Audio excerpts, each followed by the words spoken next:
Dyne ఇన్ బార్ pitch పై టాస్ గెలిచిన క్రికెటర్. పూర్తి వివరాలకు చదవండి రేపటి సాక్షి దినపత్రిక. పారిశ్రామిక ప్రగతికి ఊతమిస్తూ కేంద్ర కేబినెట్ కీలక నిర్ణయం తీసుకుంది. దేశవ్యాప్తంగా 12 ఇండస్ట్రియల్ స్మార్ట్ సిటీస్ ఏర్పాటుకు మోదీ మంత్రివర్గం ఆమోదం తెలిపింది. ఆంధ్రప్రదేశ్, తెలంగాణ, ఉత్తరప్రదేశ్, మహారాష్ట్ర, బీహార్, పంజాబ్, ఉత్తరాఖండ్ సహా పలు రాష్ట్రాల్లో 28,602 కోట్లతో ఇవి ఏర్పాటు కానున్నాయి. కోల్కతాలో జూనియర్ వైద్యురాలి హత్యాచార ఘటన మమతా బెనర్జీ ప్రభుత్వాన్ని కుదిపేస్తోంది.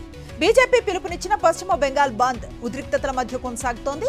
రాష్ట్ర వ్యాప్తంగా దుకాణాలను మోయించి ఆందోళన చేపట్టాయి కాషాయ శ్రేణులు. బీజేపీ, తృణమూల్ వర్గాల మధ్య ఘర్షణలతో పలు చోట్ల ఉద్రిక్తత రాజుకుంది.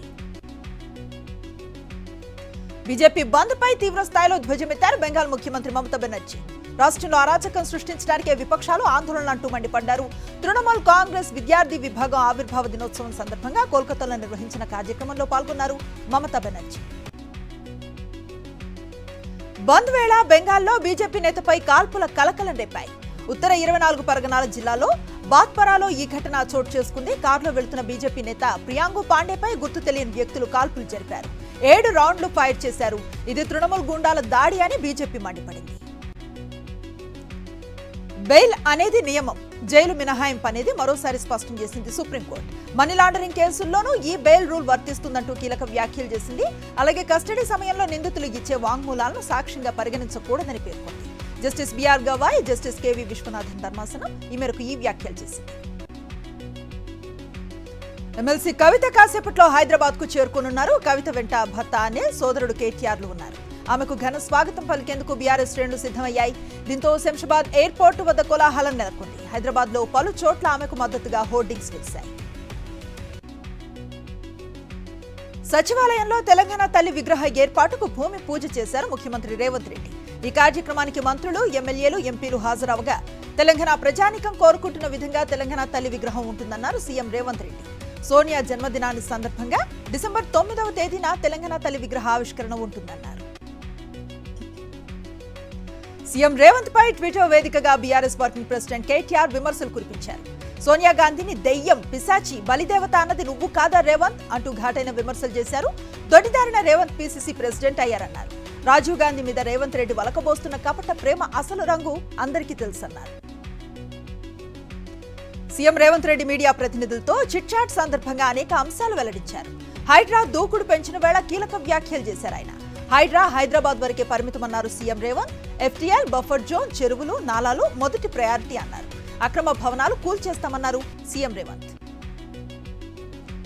BRS MLA Marri Rajasekhar Reddy engineering కాలేజీలకు రెవెన్యూ అధికారులు నోటీసులు ఇచ్చారు. దుండిగల్లో MLRIT, institute of aeronautical engineering కాలేజీలను చిన్న దామోదర చెరువు, ఎఫ్టీఎల్, బఫర్ జోన్ పరిధిలో నిర్మించారని నోటీసుల్లో పేర్కొన్నారు.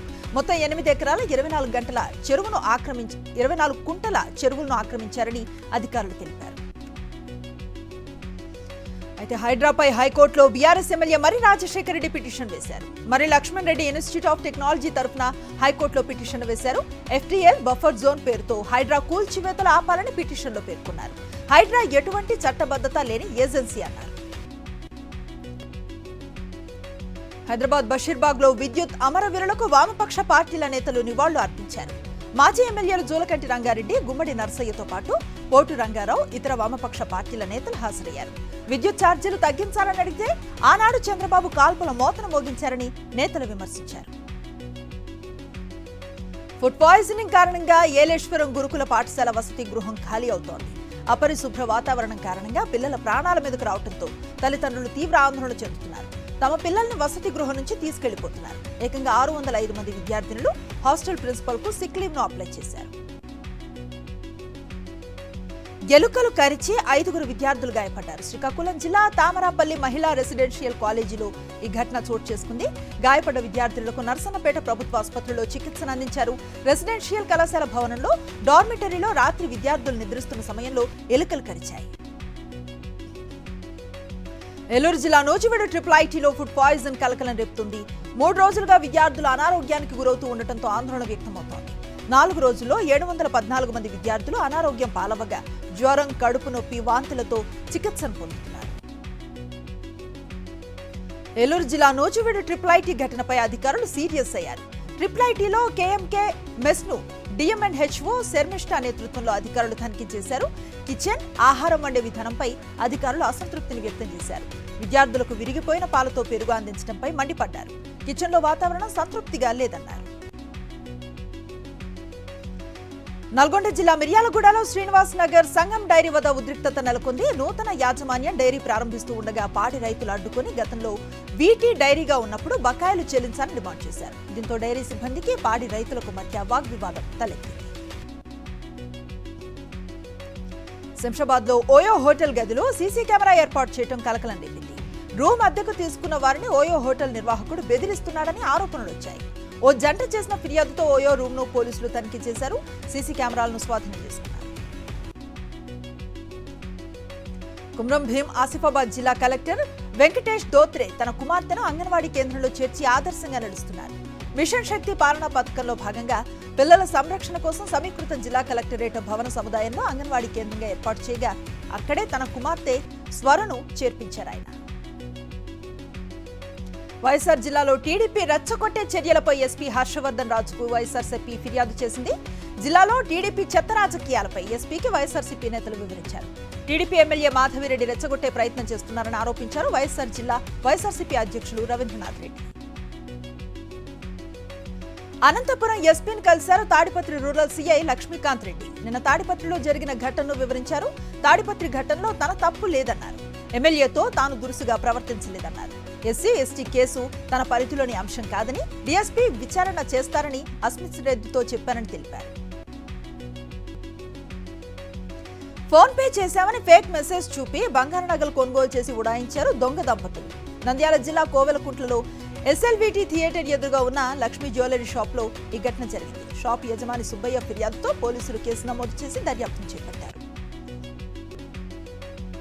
భద్రాద్రి కొత్తగూడెం జిల్లా కొత్తగూడెం VAO IKP సంఘం మహిళల ఆధ్వర్యంలో సమస్యలు పరిష్కరించాలని కలెక్టరేట్ కార్యాలయం ఎత్త ధర్నా నిర్వహించారు.